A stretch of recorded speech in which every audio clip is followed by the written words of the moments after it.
사랑하는 고등부 여러분, 제가 이제 전도사가 되고 신학을 공부하면서 그리고 또 나이가 들고 사역을 하면서 가장 많이 드는 생각 중에 하나가 뭐냐면은 정말 모르는구나라는 생각을 많이 하고요. 제가 정말 모르는 것이 너무나 많고 또 너무나 모르고 있구나라는 것을 많이 느낍니다.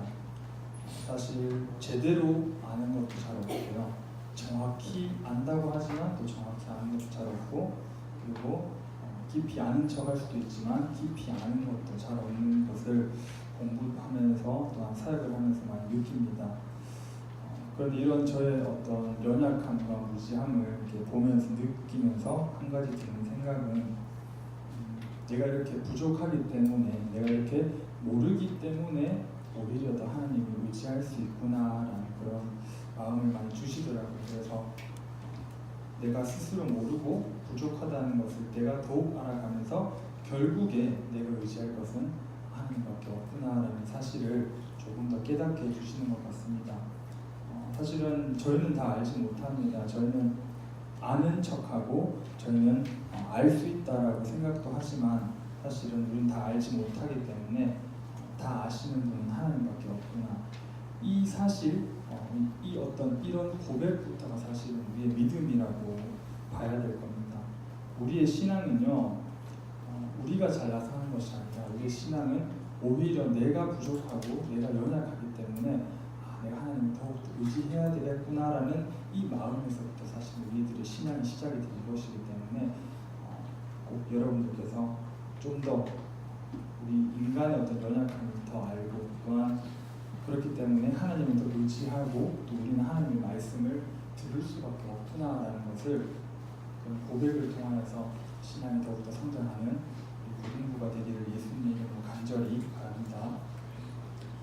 오늘 설교 제목은요, 이방인에게도라는 제목입니다. 그래서 여러분들 오늘 읽은 본문 말씀 사도행전에 나오는 이야기를 여러분들과 천천히 한번 나눠보려고 합니다. 이야기이기 때문에 흐름을 놓치면 안 되기 때문에 여러분들 조금만 오늘 집중해서 같이 들어주셨으면 좋겠습니다. 이 사도행전에 가이사랴라는 어떤 항구 도시가 있었습니다. 가이사랴라는 항구 도시가 있었고, 여기에는 그 고넬료라는 사람이 있었습니다. 이름이 성이 고시고 이름이 넬료해서 고넬료라는 사람이 있었습니다. 이 사람은요, 직업이 뭐였냐면요, 그 로마 군대의 백부장이었습니다. 백부장이 뭐냐면요, 자기 밑에 부하가 100명 있다. 백부장입니다. 거짓말 아니에요, 진짜예요. 10부장도 있고 100부장도 있고 1000부장도 있는데 요즘 시대로 이렇게 조금 비유를 하자면 뭐 중대장, 뭐 군대 대대장 뭐 정도 되겠죠. 100부장이라고 하면 일단은 자기 밑에 부하가 100명 있다, 이런 것들 우리가 백부장이라고 성경에서 이야기를 하더라고요. 그래서 이 당시에는 그 군인이 아주 힘이 있던 시대였기 때문에 자기 밑에 일단 100명 정도 있으면은 사실은 사회적으로 또 어느 정도 영향력이 충분히 있는 사람이라고 볼 수가 있습니다. 이 고넬료라는 사람이 백부장이었는데요. 근데 이 백부장 고넬료는 다른 군인과 다른 사람들이랑 다르게 조금 성경에서 표현하기로는 10장에 나오는데 경건한 사람이다라고 표현합니다. 경건한 사람. 그리고 성경에는 그와 그의 집에 사는 모든 사람이 하나님을 공경하고 경외하였다라고 이야기합니다. 사실 이 고넬료라는 사람은 유대인이 아니었어요. 그러니까 이스라엘 사람이 아니었고 오히려 이방인이었죠. 유대인들의 입장에서 이방인이었는데 하나님을 공경하고 경외하였다라고 이렇게 표현을 합니다. 그리고 성경에 표현한 것을 보면은요, 가난한 사람들에게 아낌없이 나눠주고 도와주었으며 늘 하나님께 기도했다라고 이렇게 표현을 합니다. 사실 이 백부장 고넬료가 어떻게 하나님을 처음 받아들였는지 그 사실은 여기 나오진 않아요. 어떻게 하나님을 알게 돼서 공경하고 경외했는지에 대해서는 어떤 그 고넬료의 신앙의 시작에 대해서는 이야기가 안 나오는데, 그럼에도 불구하고 그랬다는 것은 사실은 하나님과 예수님에 대해서 잘 모르고 있었을 수도 있다라고 생각할 수 있어요. 그럼에도 불구하고 성경에서는 경건하였다, 그리고 하나님을 경외하였다, 그리고 백성을 많이 구제하고 하나님께 항상 기도했다라고 표현을 하고 있습니다. 어떻게 보면 참 귀한 믿음이죠. 이방인 중에서 참 귀한 믿음이었는데 이 고넬료가 어느 날이었습니다. 어느 날 약 한 오후 3시쯤 되었습니다. 오후 3시쯤 되었었는데 집에서 기도를 하고 있는데 갑자기 환상이 딱 보입니다. 환상이 보이면서 환상 속에서 누가 나타나냐면 천사가 나타납니다. 천사가 나타나서 그를 부릅니다. 고넬료야 하고 부릅니다. 그러니까 고넬료가 주님 무슨 일이십니까? 라고 또 물어보죠. 그러니까 그 천사가 대답합니다. 하나님께서 네 기도를 다 들으셨다. 네가 가난한 사람들을 도운 것을 다 보셨고 너를 기억하셨다. 그렇기 때문에 지금 내가 명령하는 대로 너는 행하라 하면서 욥바라는 지역에 사람을 보내어서 거기 가면은 베드로라는 사람이 있을 것이다. 그 사람을 네가 초청해라. 너희 집으로 베드로를 초청해라라는 어떤 천사의 말씀을 듣습니다. 이 성경을 살펴보면 되게 재밌는 것 중에 하나가 이 당시에는 사실 내비게이션이 없었기 때문에 욥바라는 지역이 얼마나 큰지도 모르고 거기에 베드로가 어디 있는지도 몰라요. 그런데 성경에 보면은 참 재밌는 게 이 베드로가 어디에 있는지 정확하게 말씀해 주십니다.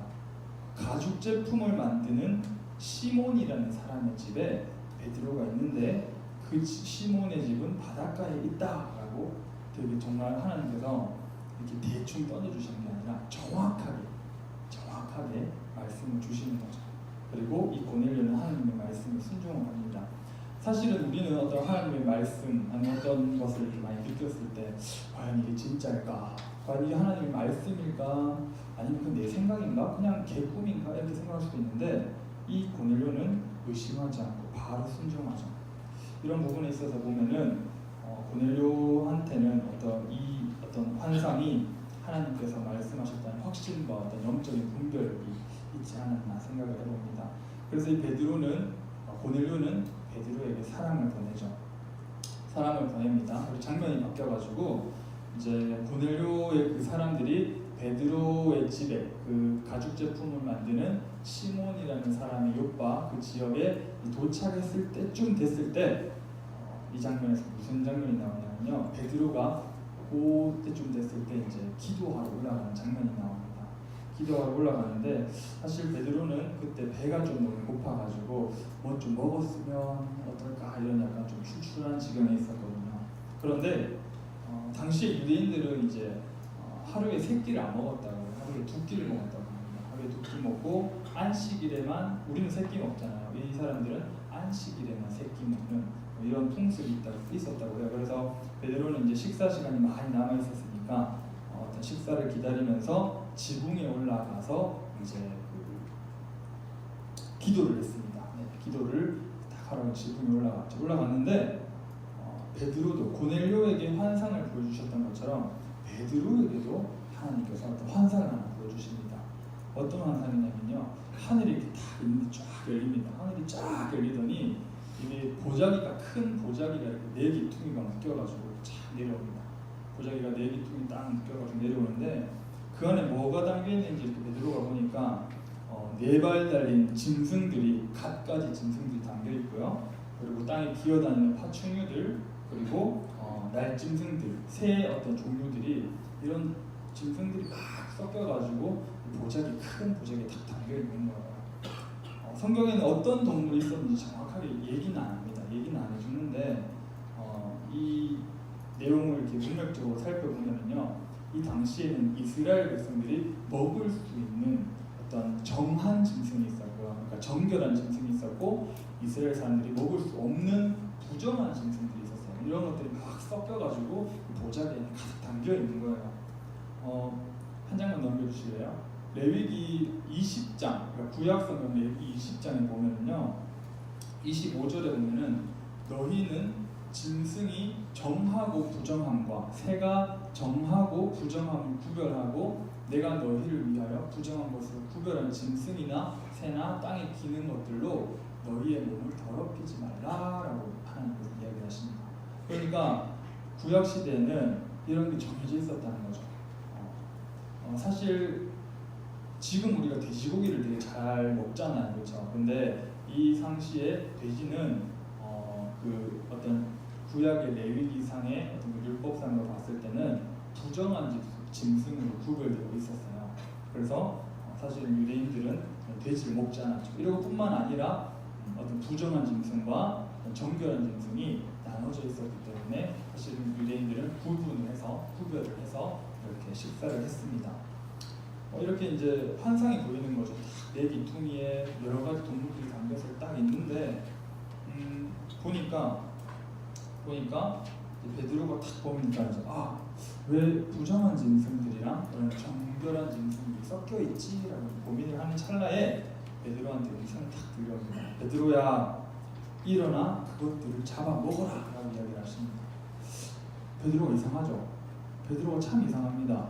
왜냐? 자기는 이제까지 한 번도 이런 부정한 짐승들을 먹어본 적이 없거든요.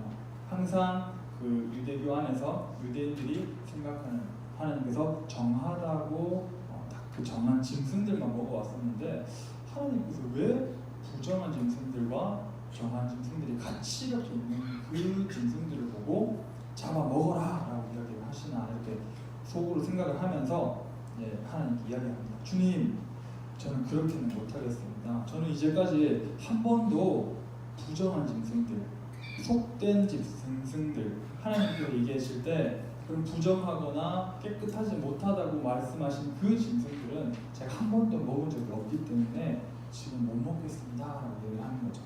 이야기하니까 하나님께서 다시 말씀하십니다.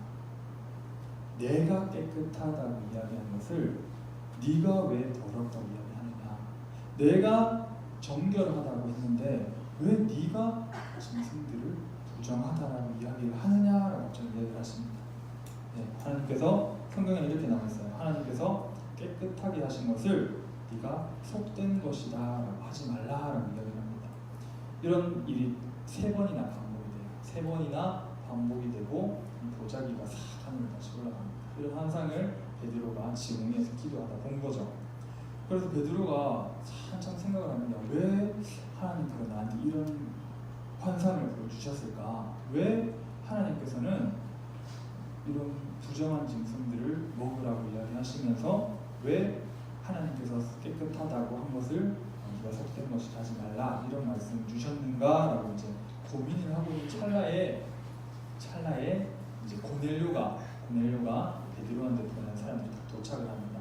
도착을 해가지고 물어보죠. 베드로님 계십니까? 라고 물어보죠. 물어보니까 성령님께서 또 이렇게 음성으로 들려주시기를 사람들이 너를 찾고 있다. 지금 문을 두드리면서 너를 찾는 이 사람들은 내가 보낸 사람이니까 믿고 따라가라 라고 이렇게 또 음성을 말씀해 주십니다. 그래서 베드로가 내려가니까 이제 이 사람들이 이야기를 자기 소개를 하는 거죠.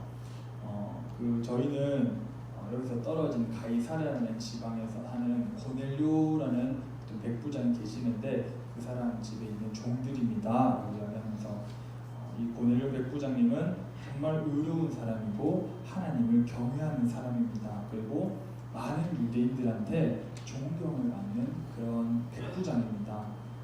사실은 한 거룩한 천사가 나타나서 우리 고넬료 주인님께 당신을 모셔다가 당신이 하는 말씀을 들으라라고 이렇게 이야기를 해서 저희가 그 말씀에 순종해서 이렇게 왔습니다라고 이야기를 하는 거죠. 그래서 이제 베드로는 성령님께서 하신 말씀도 있고 그리고 이 사람들이 얘기를 하는 걸 들어보니까 맞는 것 같아서 이제 고넬료를 같이 찾아갑니다.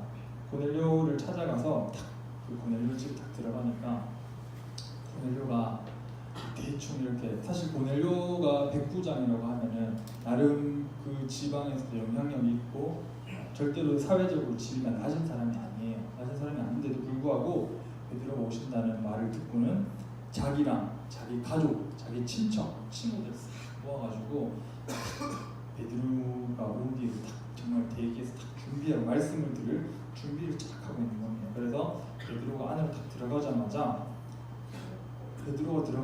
이 고넬료라는 사람이 그 베드로 앞에 무릎을 탁 꿇으면서 절을 탁 하는 겁니다. 사실은 베드로는 사회적 지위로 봤을 때는 이때는 어부는 아니었겠지만은 사회적 지위로 봤을 때는 객관적으로 절대로 고넬료보다 위에 있는 사람이 아니었죠. 오히려 보통 사람들보다 더 밑에 있는 그런 어떤 사람이었는데 이 고넬료가 베드로를 보자마자 무릎을 탁 꿇으면서 절을 하는 겁니다. 그러니까 베드로가 이제 탁 이렇게 세우면서 이야기합니다. 일어나세요, 일어나세요. 저도 한낱 사람일 뿐입니다. 라고 이렇게 베드로가 이야기를 하죠. 어떤 베드로의 모습도 너무나 아름답고 사실은 고넬료의 모습도 너무나 아름답습니다. 고넬료가 어떤 베드로의 어떤 그런 것들이 아니라 하나님 말씀을 전하는 이 사람, 어떤 하나님에 대한 그런 경외심과 존경함으로 이렇게 절을 했을 것이고, 베드로는 자기한테 어떤 이런 영광이나 하나님의 능력이 있는 것이 아니라 하나님 말씀의 능력이 있다는 것을 알았기 때문에 이렇게 고넬료를 일으켜 세웠던 겁니다.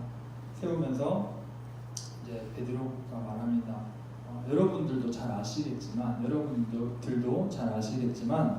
사실 이 우리 유대인들이 이방 사람들이랑 이렇게 교제를 하고 이야기를 하고 식사를 하고 이런 것들은 우리 이런 유대 율법에 비춰보면은 너무나 잘못된 일이고 사실은 그 유대법에 어긋나는 일입니다.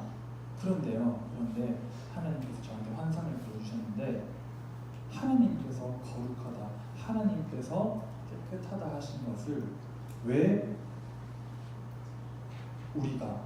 내가 부정하다라고 이야기를 하지 말라고 이야기를 하시면서 어떤 사람도 유대인이나 이방인이나 관계없이 어떤 사람도 깨끗하다, 부정하다 네가 판단하지 말라는 거죠. 그래서 여러분들이 저를 불렀을 때 저는 어떤 이의를 제기하지 않고 이렇게 찾아왔습니다 라고 이야기를 하는 거죠. 하니까 고넬료가 이야기를 합니다. 그동안 천사를 만났던 이야기, 그리고 천사가 당신을 불러서 그 말씀을 들으라 했던 이 이야기까지 다 전해줍니다. 전해주면서 이제 이 고넬료 그리고 고넬료 가족, 친척, 친구들은 당신의 말씀을 들을 준비 우리는 다 되었기 때문에 우리한테 말씀을 전해주세요 라고 이렇게 이야기를 합니다. 정말 사실은 이런 장면 봤을 때 이 고넬료의 믿음이 정말 귀한 믿음으로 보입니다. 사실은 정말 백부장이면 로마 군대에서도 정말 높은 어떤 위치에 있는 사람이고 그런 사람인데, 일개 유대 민족, 로마인들의 입장에서 봤을 때는 사실은 유대 민족이라고 하면 되게 작은 족속, 작은 나라에 정말 별 볼 일 없는 그런 사람일 텐데, 이 사람이 와서 하나님의 말씀을 전한다고 했을 때 철저히 겸손함을 보이면서 말씀을 들을 준비가 우리는 되었습니다 라고 이야기를 하는 거죠. 이렇게 말씀의 앞에서 겸손하고 말씀 앞에서 들을 준비가 되어 있는 사람한테는 하나님께서 말씀하신다는 것을 이 장면을 통해서 우리는 알 수가 있죠. 그래서 베드로가 복음을 전합니다. 정말 중요한 복음을 전하죠. 하나님께서는 어느 나라, 어떤 사람이든지 외모로 차별하지 않으시고 하나님을 경외하고 순종하는 모든 사람들을 받아주신다는 것을 제가 알았습니다. 그리고 예수 그리스도를 보내주셔서 우리 모두의 주님이 되게 하셨습니다. 예수님께서는 우리를 위해 이 땅에 오셨고 능력으로 우리를 고치셨고 가르치셨습니다. 우리가 그 모든 일의 증인입니다. 그러나 사람들은 그런 예수님을 못 박아서 나무에 매달려 죽였습니다. 3일째 되는 날에 하나님께서는 이 예수님을 죽은 자 가운데서 다시 살리시고 우리 앞에 나타나게 하셨습니다. 예수님께서는 우리를 위해 죽으셨고 예수님께서는 우리를 위해 부활하셨습니다. 우리는 이 일의 증인입니다. 우리는 이 복음을 전해야 합니다. 그리고 여러분, 예수 그리스도를 믿으십시오. 여러분, 예수님을 믿는 모든 사람은 그 이름으로 죄를 용서받습니다. 여러분, 예수님을 믿으십시오. 이렇게 복음을 담대하게 전합니다. 설교를 하죠. 이렇게 딱 설교를 전하고 있는데 갑자기 이런 베드로가 이런 말을 전하고 있을 때 이 머리 위에 이 성령의 불길이 내려옵니다.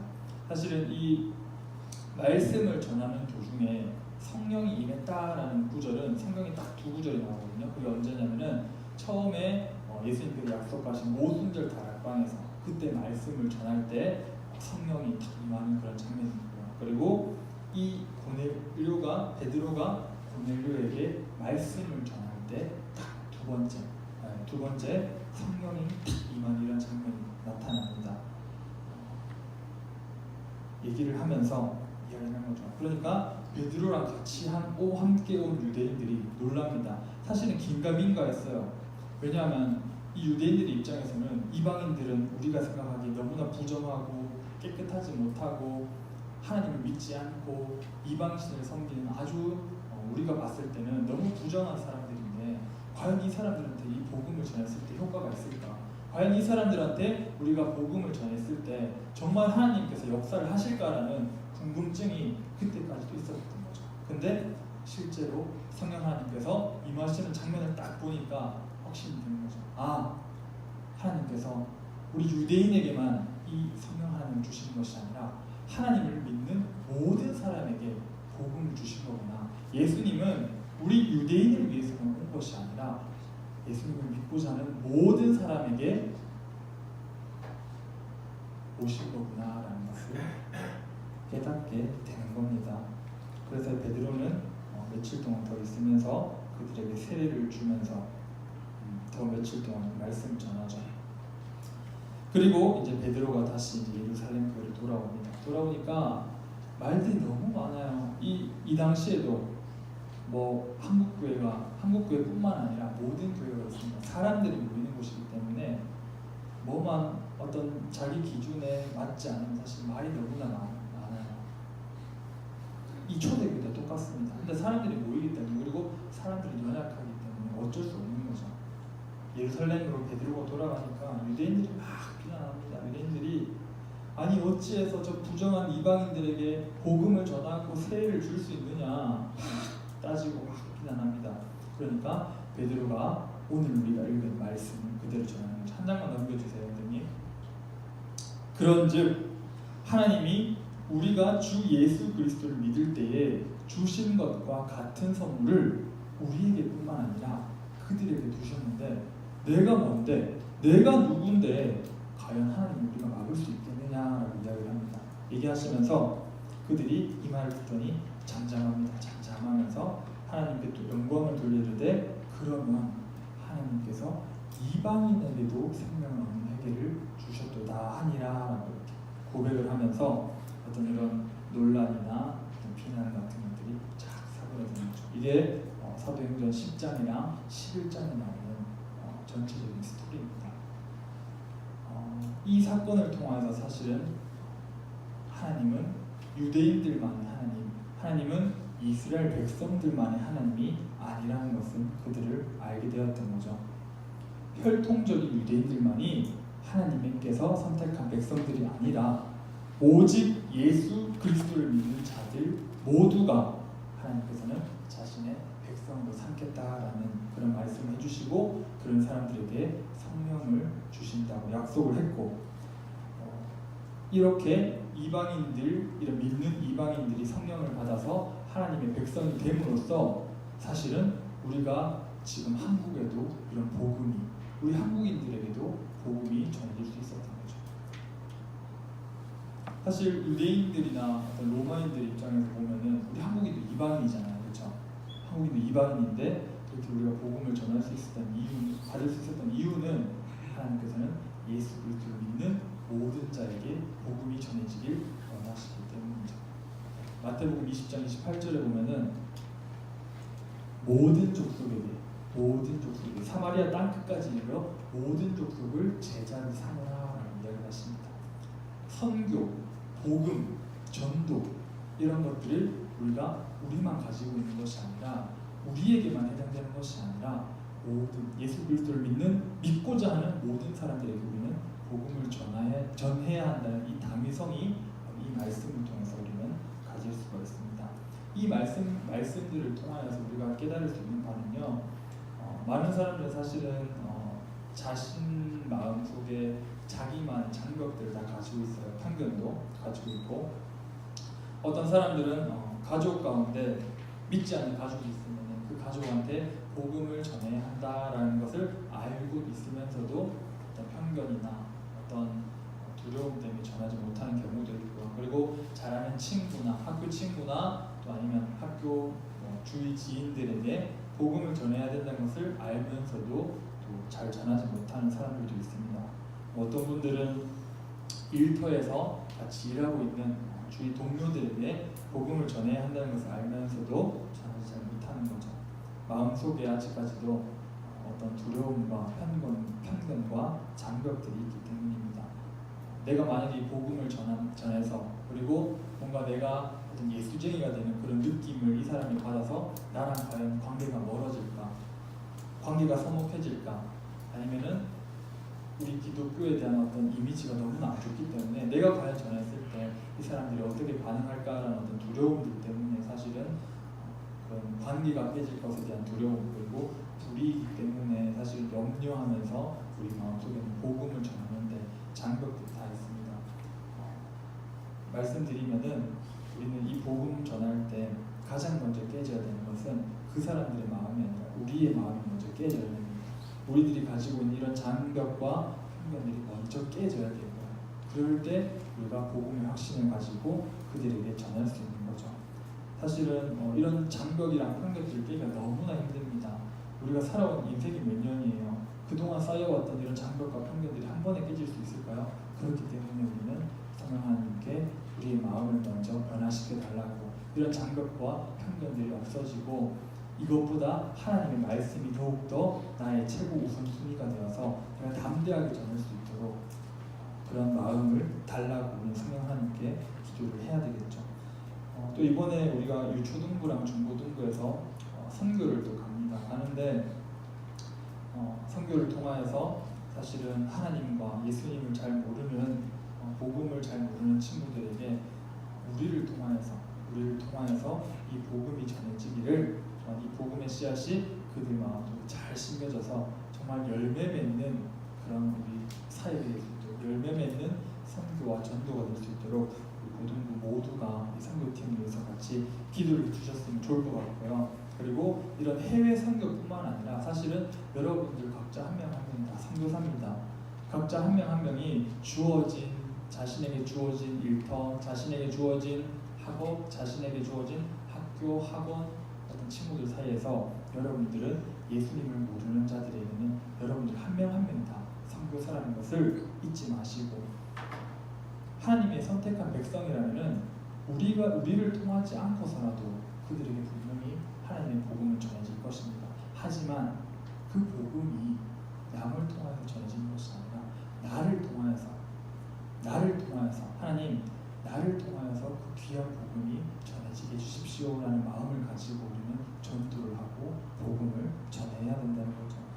복음은 이 세상 어느 누구에게나 전해져야 된다는 것을 여러분들께서 꼭 기억을 하시고, 이 세상을 살아가면서 선교사로서 여러분들은 그냥 일반 성도에 그치는 것이 아니라 한 명의 선교사라는 것을 잊지 말고 다시 한번 신앙 안에서 또 복음 안에서 굳건히 서가는 우리 고등부가 되기를 예수님의 이름으로 간절히 소망합니다.